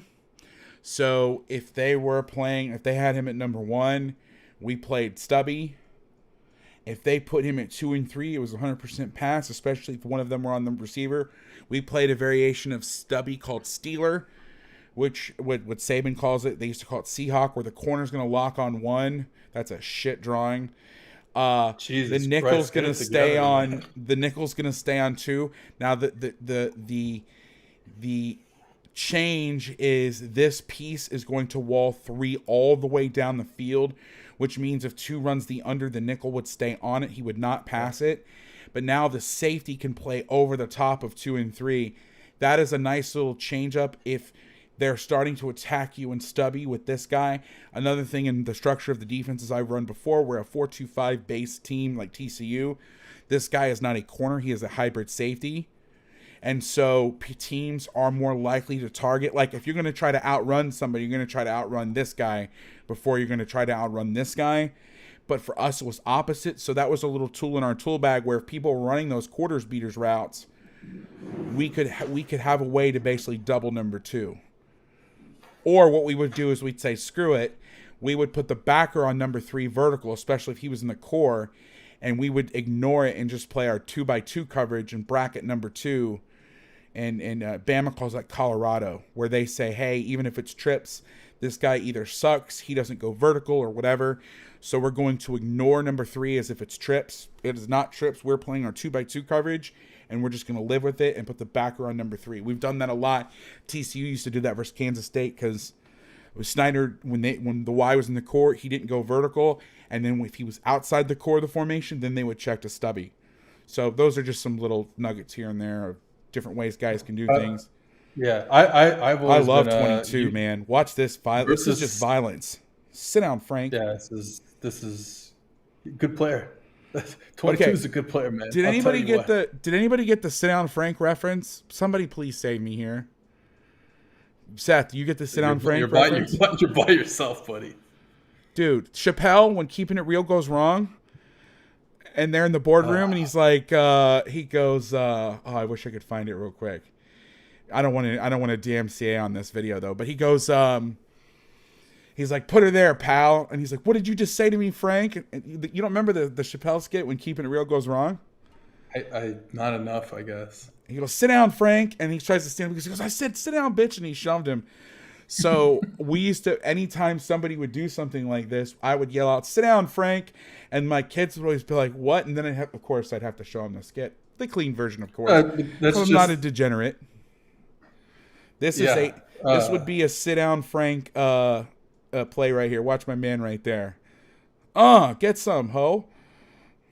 I want to add, when we talk about stubby, my favorite thing against stubby is to isolate a really good player on the mic. Because the mic is usually, when I've played, I don't know about you, but when I've played, I don't play against Demario Davis very often. So I'm like, all right, if I can isolate a player on the mic, we'll stutter and then get behind him. I think that's a good option. If you got a guy that's trigger happy to leave number 3, that was the thing, and I've talked about this. There's a lot of great things at coaching at a private school, a Catholic private school. There's a lot of pluses. One of the minuses is they get in all this brotherhood shit too much sometimes, and I laugh about it. I was like, listen, we all want to be brothers. We all want to do well. We all want to be there for each other, but sometimes you got to be a selfish prick. And in one of those times is when you're playing match coverage, because you get shit like where this guy will stall release, and then the guy covering will be like, oh, he's not going vertical. I need to help my pal. And then somebody just runs right down the middle of the field. And you see it all the time on like the fade and the out where, you know, the corner tries to jump too fast and not feather, and then this guy's coming down here and there's whole shots open and you're just like, dude, match coverage, you got to be selfish. All right, we got a loaded front alert. Here's the play, by the way. Oh shit. Oh, look at this. So push alert. So some people, we call this a push. Push alert would be in cover 1 when you get guys that are close. You feather off and banjo this, and so they would dance and dance. This guy would have the first inside. This guy would have the second inside or the first outside. So if you got drive like this, the inside piece would take the drive. The outside piece would take the dig. They decide to use the old Keith Burns rodeo rules, which is not a shot because Dennis Allen's first job was a GA for my mentor Keith Burns at Tulsa, which is rodeo rules is you ride the bull you draw when you're at the rodeo. Especially, again, like you want... in the slot, I guess, you want Lattimore on Mike Evans. Oh! Was this where he blew his knee out? Yeah. The misery. Yeah. Now, but there's your one cross. Yeah, this is why they're so patient on the outside. I don't know. People saying this is a dirty hit. I don't know how else you're supposed to tackle a guy like that. I don't know. It sucks. It sucks, but it's a really good defensive play. That's all I don't know how else to say it. Okay, here's a change call. So this is an old Belichick thing where, and they're crazy as shit, they would read it. So if the back flared, then he would go and then he would work for contain. And if the back stayed in, the end would go and he would stay in here, which is insane. What a lot of guys are doing now, like Saban, is they will call a trace call, which means if they're going to blitz the backer, they're going to have him contained through the shoulder of the tackle, and the end's going to take one step. If the back goes out, I will take him. If I step inside, I will loop around and take him inside. That way, this guy doesn't have to read shit. But I don't think they're reading this. I think they're just making the call because they're not worried about Brady getting outside the pocket. So much as more stepping up and escaping this way. But watch what happens is Marpet, he thinks he's fucking around and he has the back. So this is what they set up earlier. And this is where you lose some ground to gain some ground. Is now they know he's going to dance here. He's thinking he knows this guy's out, right? So he's thinking he's going to take this and I'm going to help. Because with the loaded front, sometimes this guy, they have to balance the rush out. That's the one thing that you'll see is one of these guys has to come back over here. Yep. So he's thinking, I'm going to vacate and then I'm going to work back because he's chicken. I don't say chicken shit. That's not fair. But that's Marpet, right? 74? Yeah. I might be wrong on this. He likes to earhole guys late. So he'll set, and then come back and knock the shit out. Well, here's what you get when you do that, bitch. You get a little taste of that. Get you some. Sit down, Frank. Sorry, that's not nice. He got hurt on that play. That's not cool. It's a good defensive play. Like, how else are you gonna put that? That's how you're supposed to. By the way, go look up his Twitter. I know that some Bucs fans are raising some money for some for his cause. I don't even know what it is. I know there's like a $14 donation if you're looking to get some late year tax write-offs. Go check that out. All right, we got traditional 13 personnel. Whoa. 1st and 10. We have base personnel on the field for the Saints. Okay, we got a little quarters, I believe. Okay, we're motioning back to 2x2. Trigger. Here it comes. I don't know. I don't know. I don't know. I don't get it, but whatever. Well, I know they're a downhill. I mean, that's how he's been. Let's watch the fits. Okay, so they're in an odd front. This is what I don't know. Are they trying to balance the rush out here? And they're trying to come. They're slanting to over. So here's some counter OY again, or GY. They're blocking out on the fronts. This is why I do not like a 9 technique against counter. Because, and this is why tight front's not great versus this stuff, is because you get turned out and they can tunnel the ball inside. Let's watch the fits with quarters. This guy should spill and he should overlap. We'll see what happens here. Okay. Yeah, this isn't good. What should happen is 20 should hit this right here on the run, and then Davis should overlap outside, and then there's your cutback player. Davis tries to take a run through. He misses. If he runs over the top, so 20 detonates this. If he runs over the top, he can make the play, right? He would make it right in here. He misses. You get one right there. I mean, that's. I don't know. Look, we're going crazy if Davis trips him up in the backfield. We're going crazy, right? We're saying, "Oh my God, he saw it, he triggered it. What a great play!" Blah blah blah. But yeah, and a guy like that's pretty good. So you give him that freedom. Exactly right. All right, next play. They're going to run the ball. I'll also say one of the things. Same formation basically. Well, kind of different, but you can see the difference in where in this clip where Malcolm Jenkins lines up on the nub versus in the last clip where Bradley Roby lined up on the double nub. Like Jenkins is going to come down and be a physical player. If you're going to leave the corner back there in a too high system, you're going to have problems, right? Yeah, unless you flip your corners, which you can do. Like, so you see here, there's Malcolm Jenkins coming down. He's going to set a hard edge. If Gronk were to block, he's going to set a hard edge, and we're good. But in the clip before, Roby is playing off at 7 yards, even though he's the last man out there, and they run the ball at him. And they will later in the game too, I believe. I don't understand what is trying to happen out here. He should reach his ass so he can go back and get this. I don't know what. I mean, they set up. I don't know what Jordan's freezing for. I don't understand. I don't understand the NFL sometimes. It's a great play. They whatever you want to call this, Jimmy, Pony, 1 gap, 2 gap over here, which is if I get a hard reach, I can come inside. Now, what's interesting about this is they have the guys for the gaps. This is more of a one high concept. You want to spill the ball out when you don't have enough people in the box. These guys do have enough people in the box. So I'm a little interested in that, why they do that, but they do it. Davis goes and makes the play. Jordan finishes it up. Honestly, Max, I think it's because even though Brady won't keep it, your defense still has to fit together. So if you bomb a tight, so we call this bomber, chase the dive, dive bomber. If you bomb a tight end, so our rule is you never bomb a tight end. If you do bomb a tight end, now this guy has to fit back over here, and they can slice you in half if you're not careful. But I agree, and especially because they're running stretch, I don't know if he gets there. Maybe he does. I mean, if the guard does his job here, and really takes this over a client, I mean, I don't know what the hell they're doing, but whatever.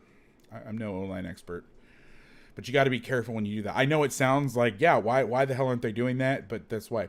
Okay, this is a really interesting clip. The Saints are in cover 0, only bringing 4. What I'm guessing is here the Patriots. Wow, Brady had a. At least I'm catching myself. The Bucs here are run a lot of inside routes out of these condensed splits. So what they'll do is they'll rush 4, they'll drop 2 guys out, and they'll play cover 0. So they're playing tight outside on these routes, even though he's inside when 7 goes inside and breaks on this. And this is where you get guys on different levels. You got Fournette out here.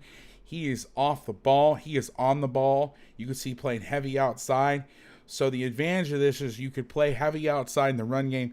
There's no point in playing a post safety when you're showing a 6-up look, because the ball's not going to get thrown down the middle of the field. It's going to get thrown outside. So having a post safety and giving up one of these underneath zones when you're double mugged, I like this stuff. If you know the ball's coming out fast, they have to throw a ball in there. Great ball, great catch between 2 guys, but there's no yak there. So they get the first, but they're not a big play. And football's still about big plays, and ugly football plays defensively happen outside and deep. You ain't going to get beat on the 5-yard slant. You're going to get beat on the slant that goes for 70. So tackle, live to fight another down. Don't love this here. I mean, they're just rush into nothing. I don't know. I wish the Saints they're not doing enough to gain a free rusher on that one. I think with the double monk stuff, you got to go in or not. Now, again, I'm being critical of a guy that just shut out Tom Brady, so whatever. But okay, this clip starts really, really fast. Apologies about that. Okay, what do we got? We got 3x1. We got tight end wing with a closed Z. So they kind of zone this off. They're playing man on. Help me out. 84 is Brait, correct? Yeah. Also, Mike Evans is at this point out of the game as well. So he's out too. So now, now we're see a lot less stubby. I'll tell you that much. Is that what you're seeing? I don't think they play another rep of stubby for the rest of the game. Makes sense. Why do it? Why? Right? You don't need it anymore. Now you want to focus more on the outsides. Yeah. Nothing really here. I mean, they match the routes. It's quarters. Good job. They leave somebody on Brait man-to-man on the over route. Good stuff. I'm going to pick up the pace a little bit because they got a hard out here in about 20. We got nub side. We got – it's interesting. They're in 11 personnel. This is that same backside. Strong look here. We got 3 buzz. That we saw in the second play of the game. Yeah, now he runs the option. He's breaking outside. Everybody matches well. Now they're starting to take advantage of throwing outside. And this, to me, makes sense. The safety, Tom sees the safety go to the middle of the field. He knows that the corner cannot jump the out anymore. He has to play the vertical, snap the out, first down. Or not first down, I'm sorry, 6-yard gain. Now it's 3rd and 4. Sorry, Seth, I'm going to start burning through this stuff. Let's go. All right, 3rd and 4. 11 personnel. Evans is back in the game. Evans is back in the game. He goes out soon. Okay. Right there. We get a pseudo bunch. The Saints are trying to play cover 1. They rush 3. They're dropping 8. They run what the Patriots call mole, which is, you've heard of one rat. It's basically a triple rat concept with one of the rats taking the back late, which is what you see Alexander does. They're running their dig concept. They're getting him on the bender now. Good catch, good throw into tight coverage. Oops, didn't mean to do that. Let's watch this one more time. I want to see the safety play. Yeah, they're just playing like triple rats. They're just trying to sit over the ball. Like Christian mentioned in the chat, Christian Brown, they're a sticks throwing team. They get the first and then some. All right, 12 personnel, 1st and 10. The ball's hitting the high red zone. Oh, there goes a towel. Okay, they're in a lot of... You're not going to see a lot of match here, and I think they're doing this to try to get traditional coverage. Because everything they're doing is compressed, and I don't know if they're just trying to open up the true zone coverage. We get some run action here. Let's watch the end zone. I hate these plays. One back power. Hey, welcome to the Bruce Arians far left with less brutal. Oh, nice double team on 93 here, except they don't stay on it, and he's able to make the play. Never mind. They've shown duo from gun, but really, when they go gun to run the football, it is one back power, like 98% of the time. Fucking call. They're playing a night. I mean, like what else? It's the NFL. Like, what else do you don't need a million plays out of gun run when you have Tom Brady, right? Yeah. All right, we got 2nd and 7 empty. We're now in 2. Are we in 2? No, it's 2-man. I'm sorry, not 2-minute. Duh. Oh, hold on. Stand by. All right, there we go. We got 2-man against empty. This is a little interesting. They're saying, screw it. You're not going to scramble on us. I think we... Yeah. Is this Hoss wide juke? Yeah. The infamous Hoss wide juke. Good coverage. Great coverage. I mean, all across the board, honestly. There's nowhere to go with the football.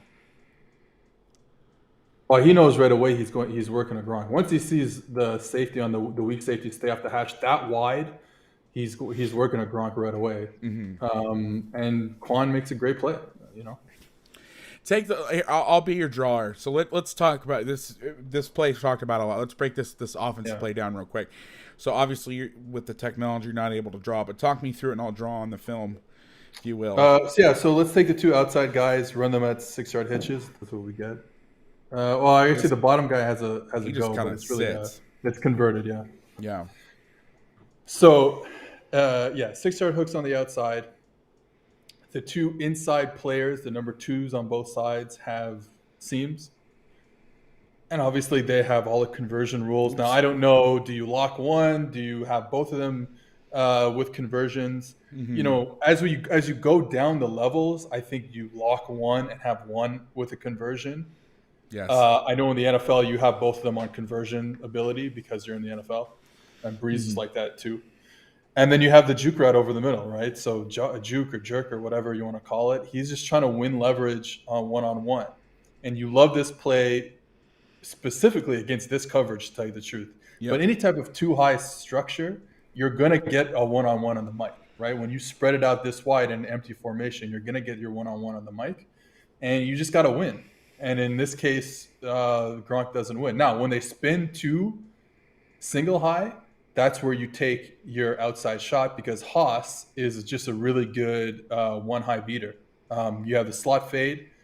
So if you were to spin it down and you got into man, I believe the number 2 receivers running seams would run slot fades because that's how Gronk caught it in the Super Bowl, I believe. So you have all these conversions ready to go on this play, and when you have a quick thinker like Brady, who can always get you to the right place, it's. I mean, this was their play in New England. Less so with Tampa Bay, different offense, but you can see it here again. Now, talk to me about the different offenses. You hear that, that during the bye week last year, they changed things up. What was the story there? Yeah, I don't know. I couldn't tell you like the specific thing with the bye week. Maybe they brought in Haas Juke, right? Like, I don't know. Maybe that was the thing. To me, when I look at it, I see the Bruce Arians, Brian Leftwich offense. They run duo. They run from condensed formations. They run single back power like we're talking about. I think the Brady stuff is a lot of – they throw deeper than Brady's ever thrown before. There's less um, option routes like we're seeing here. Like this is a classic option route. They don't run this as much. I think you're still seeing in the drop back game, you do still see the whole Brady, I want to work high to low, left to right, or right to left, right? Like that's the classic. Let routes come into my vision as I'm reading across the field, and you see some of that. We've probably seen a couple without even realizing it, and that's kind of, for me, that's been the blend. But I do think it's really a big time Arians offense. Yeah, I'm trying to look up while you're talking. I'm trying to look up the juke rules because I have some Patriot stuff somewhere, or the notes from it, and I know that they have a specific set of rules, like you said. Obviously, trying to find them now on the fly I think is when you have a guy like Gronk who's running a lot, and like back in the day with Edelman, and even now probably Godwin would have run this a lot. I do think it's a lot of you're a professional athlete, like go win. Mm-hmm. And I think again, as you go down the levels, you want to give more rules to that, of course. So here's the rule from, and please don't ask for this. I have listeners. I have some of the stuff from the Patriots.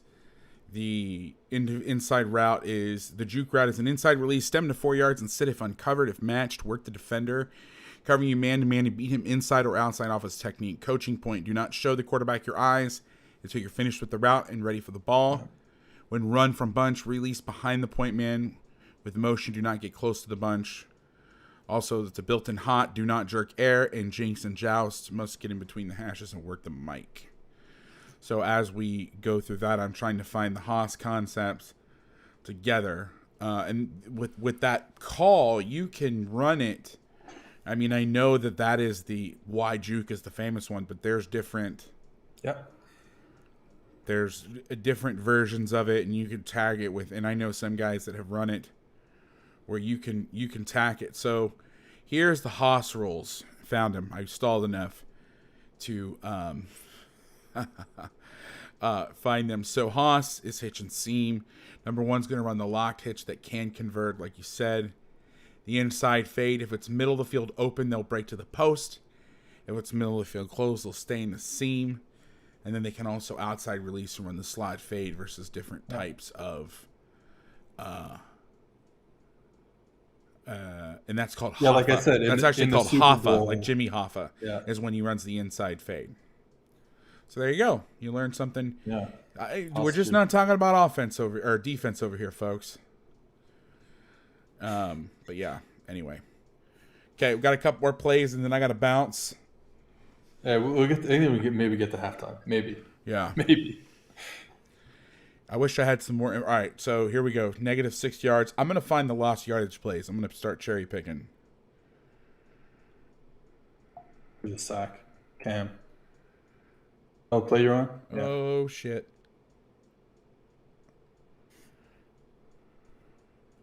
Looks like we just got quarters here.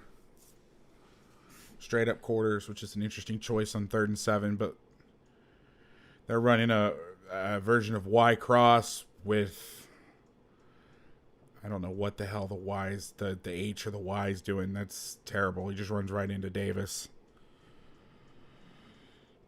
What's that Coach 30 guy? He gets me, even though it's kind of the same deal over and over again. Gonna piss down my leg, not an athlete. I love it just on Y cross. It's just like Y, run into the mic and shit your pants. But here's a good example of what I'm talking about on the way that Brady likes his reads. So everything is, and this is normal. Like again, it's not just Brady, but like Brady, I think likes it like this. These are left to right, right? So technically, it's number 10 to Gronk to whoever that is, Tyler Johnson, to Mike Evans on top. And he's trying to get all the way back to Mike Evans here. Yeah, great coverage. Good call. All right, I'm gonna start skipping around. I'm gonna look for lost yardage plays or short plays, run 2 yards. I'll watch this real quick. Okay, we get power again. Now they're gonna spill an overlap. So Alexander sees the puller. He goes and dents it inside out so Davis can get over the top. The problem is 95 gets bump comboed. This is what happens when you're not good and you try to play Pete Jenkins stuff. No offense, 95. is he's down the middle of the guy. He's got his hands, he's got his thumbs out, which you're just going to get T-Rex arms. When you strike, you want to have your thumbs up so it activates your tricep. He steps here. Not going to be an athlete. Can I piss down my leg? I'm having a hard time not saying that now. The tackle just says, fuck you, shoves him down, and is able to get to Davis.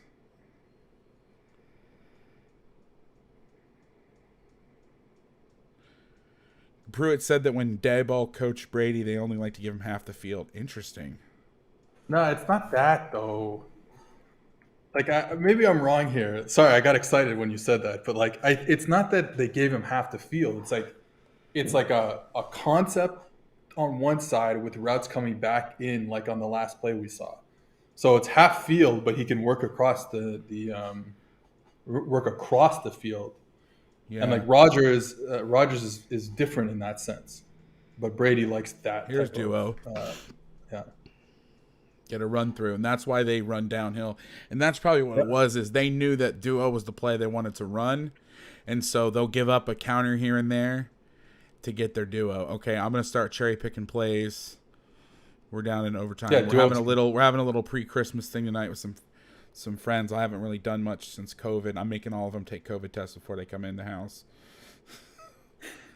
Sorry, dude. What are we at? 2nd and 4? What are we at? 2nd and 4, 2 minute. We got 2-man coverage. They try to get a quick out. Great play by Alexander here in the slot. Undercut the out. Rake across. Big play, man. Oh no, he called it. Was this overturned or is this just tagged wrong? Oh, it got overturned after. Okay, because it said incomplete. So, yeah. Here we go. Next play, we got a 7-yard loss. We got a loaded front again. We have cover one. Again. This one cross. Yeah. And it's the same thing, right? So you can now you're running one cross. You flip the safeties. Marcus is down here. PJ up top, and you can use them to their strengths, really. Yeah. And it's just great because, like, okay, here's one where they almost like kind of coffee house this, but he gets the sack. And I believe Davis gets the sack. Man, that's good. So they're free releasing. Davis looks like he's going to take him, and then he just goes psych and gets right in between. Or I'm sorry, he didn't get the sack. 92 got the sack. So they run the 3-man game. You like to run this because the center is going to turn away from the back. So you want to try to get penetration, get him across here, occupy him enough. Well, he's actually going to occupy him by rushing. They're able to pick. The center tries to recover. Doesn't get enough on it. Piss down my leg. I'm not an athlete. And I give up the sack. And then this guy jumps over him. So that's fun. But you can see they're playing the games here. And this is where one cross is helpful. Do I like Cam Jordan on Fournette? Not really. But if I know I got a one cross safety coming down to help me inside, you get your ass outside and you don't get beat outside. He gives up the inside. He's right there on it. Sack. Punt team alert. And that's halftime. And that is halftime. All right, I'm starting to skip through. All right, here's an incomplete pass. 3rd and 2, 11 personnel. We got a little 3-2 dime look. Cover 1, I believe. This is just straight country-ass 1. We got bug look, so we've got both. Let's just go to the end zone real quick. Okay, so we've got one of my favorite things to do, which is get a 0 nose, 2 wide 5s. Get the backers walked up to try to get 5-0 protection with a little extra funk in here. See what they do. They half slide this. Fournette check releases. They only rush 3. They got the 3. They got, look at this. Look at the coverage right here over the ball. 3rd and 2. This is a brilliant call. Forces him to chuck it deep. Incomplete. Punt team alert. Sorry, I'm going fast, guys. I'm sorry. Yeah, that's a big difference from Brady. Is like he averages about like 3 go balls, whether they're go or back shoulder balls per game, since he's been with Tampa Bay, and it's probably half that when he was with like the last few years in New England. Gotcha. Like he'll throw the ball now down the field now. Here's a 4-2-5. So now we're in nickel. It's 3rd and 2. Defense is in cover 1. This is just regular ass cover 1. Get down there and play, even against the condensed splits. And this is what you kind of live with. Davis is looking. He sees eyes. Davis is the rat. He sees it go here, so he looks to cut this coming inside. Brady does a great job with manipulating his eyes. We're getting weird. I don't know what this is. You're getting over routes and a dig and a shallow. Ball gets thrown. Gronk, 5 years ago, comes down with that.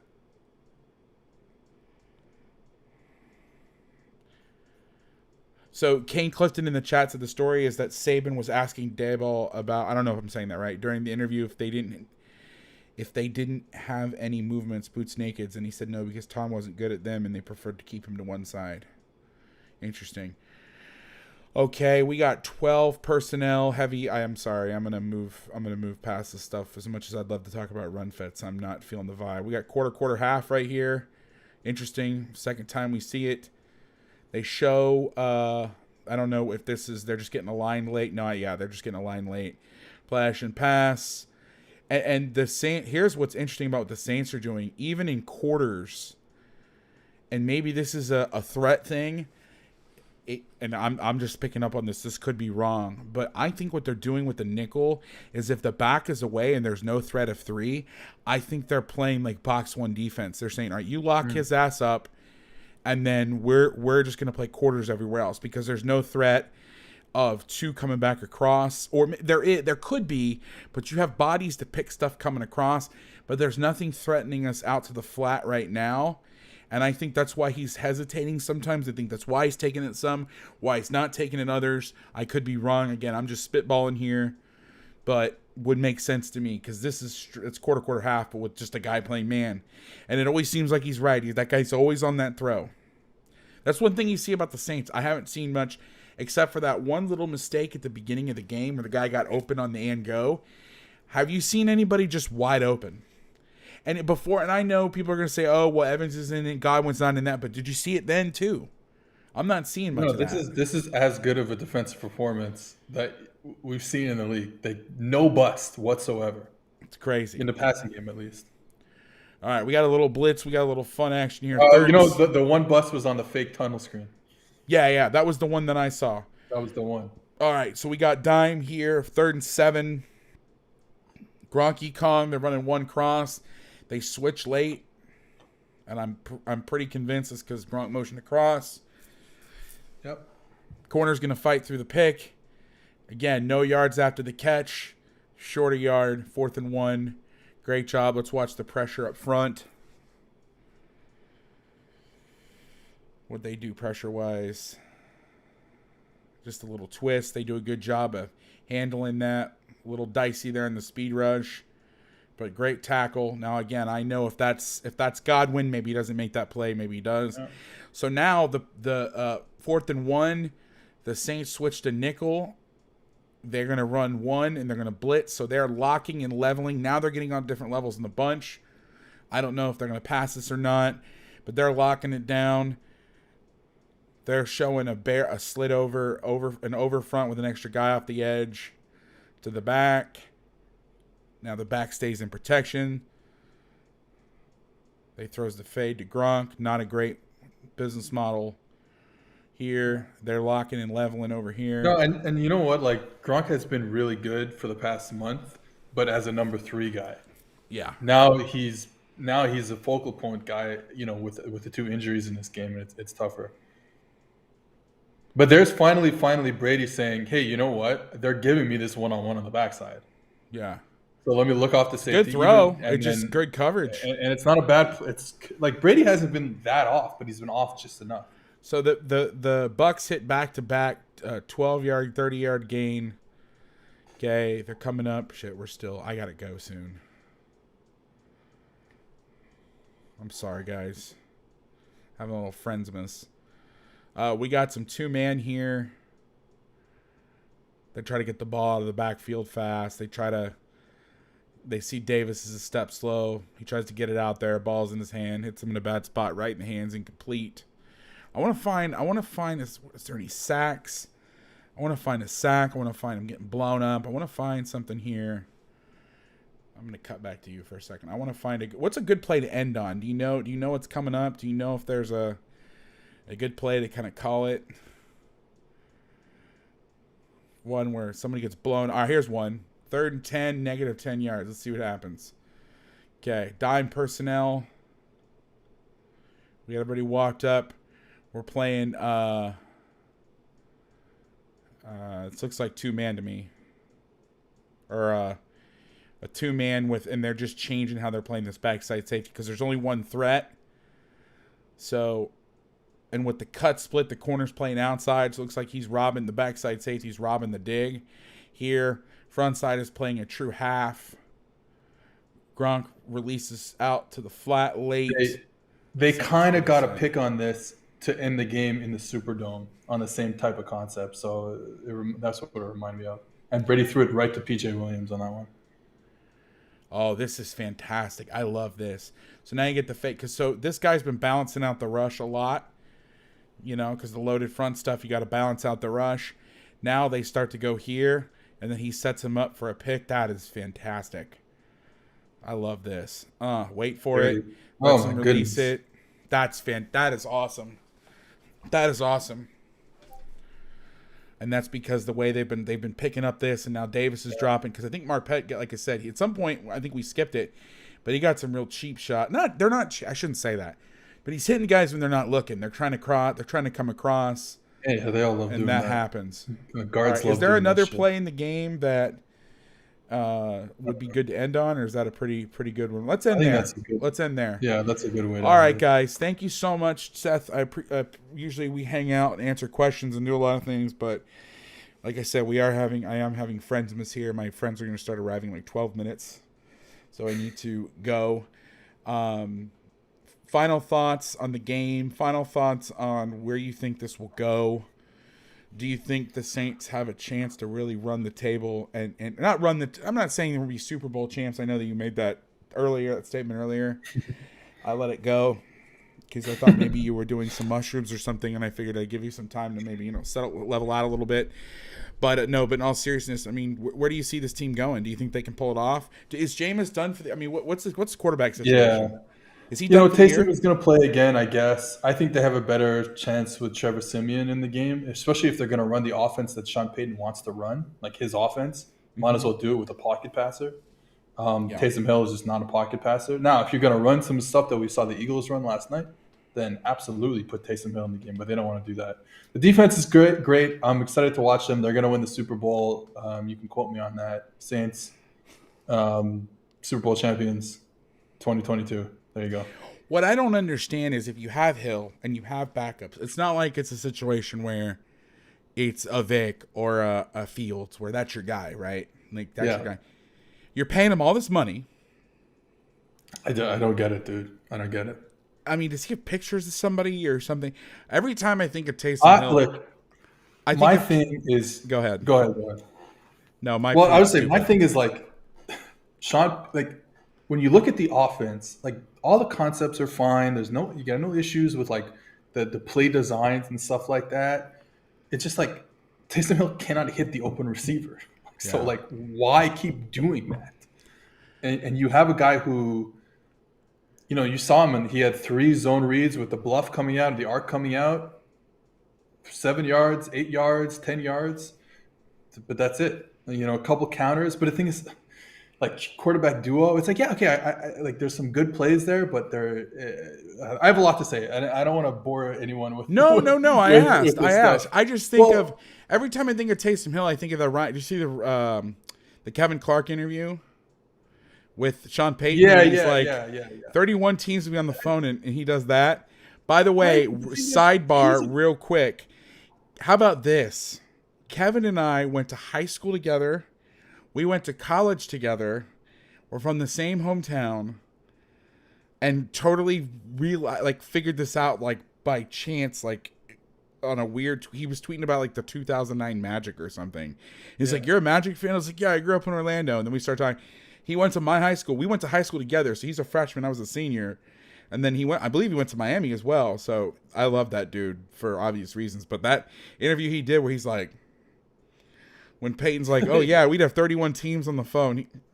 He gave him one of those. 31 other teams could maybe use him properly. I don't understand that. I don't understand that part of it. And the thing is, it's not like it takes a lot of reps. he's not $40 million or whatever valuable, but he's a valuable player. He can do a lot of stuff. He's super athletic. But Well, he could be a $40 million like, player if you used him right. He could go. Here's the thing about Taysom Hill in the NFL, and this is where this is great. You could run the same freaking run plays you run. You have him go over with one of your 10,000 assistants on a separate field, and he works all the ball handling and stuff. Yeah. Take him in the backs. I mean, what are you doing in an individual? I know there's not an individual time in the NFL. Work all the reads, because that's all. Everything else is the same. And you could really screw up. Imagine having to defend that offense and then having to defend a complex run scheme like the Eagles. Imagine if, and I'm not saying you'd have to go if then, but imagine trying to put all the time to defend all that shit. Yeah. You could make the argument to you could make that player, but if you don't want to use him, what the fuck is the point? But that's what I'm saying. Like it's insane. I don't know if he told if it's Taysom saying I'll only do it if you call all these fucking passes for me, and I go under center to hand the ball off, or is it Sean saying like this is my fucking offense and we're gonna run it? I don't give a shit who's that quarterback. Yeah, I don't get it. I don't get it either, and God bless him. But dude, they're running they're whatever. It's just they're going under center like half the game, like to hand the ball. What's off their record? What's their record, by the way? 7-7. Huh. Well, I gotta say, being 7-7 with all the injuries and stuff, that's how to replace Drew Brees and both tackles are out. The guard is out for the whole season. The quarterback's out for the whole season. Kamara was out for like 3-4 games. Yeah, I know. The defense was decimated at times. So Well, you got to hit the stride at the right time. I listen. I know Tommy didn't have his top two threats by the end of the game, but they were still tapping that ass when he did. And I think this was a hell of a performance. When everyone was healthy, it was great, and then it ended up great as well. They actually, I think they got more yards when everybody went out, like at the end of the game, when they started backing off. Because let me tell you something. As I was clicking through those plays real quick, all I was looking at was the gain. And there was a 30, a 12, a 15, a 16. You weren't seeing that minus that screen and go. You didn't see any of that earlier. Yeah. So no, exactly right. Thank you guys for joining me. Seth, thank you so much for hanging out and talking some ball. I had a lot of fun. It goes so fast, man. I can't believe we've been doing this for over 2 hours. Listeners, viewers, thank you so much for sticking around. I appreciate you. I'm planning on bringing this back and doing this until the Super Bowl, but, shit happens, so bear with me. Appreciate you guys. Seth, thank you again for your time, man. And give a quick plug for all your where people can find you on Twitter and your Too High podcasts and all that good stuff. That's it. Too High podcast with me and Deontay Lee. TWO High. Get your mind out of the gutters, degenerates. HIGH. Too High podcast. Not a weed podcast. Not a weed podcast. Although it could be. I might be high while I do it, but it's not a weed podcast. Say it could be, but it's not. And hopefully, thank you for having me on, Vass. Of course, I learned a lot. Of course, as soon as I started thinking about doing this, I started in my head assigning people if they would say yes, and of course Saints. I was like, well, it's got to be Seth. But thank you for coming on. I appreciate you, and thanks so much for everything, and. Appreciate you, and go listen to Seth's podcast. Go listen to the episode with me specifically, and if you like it, bug them to have me back. Wink, wink. Yeah, like we weren't gonna have you back on. I don't know if. Never mind. All right, see you guys. Bye. Not touching that. Goodbye.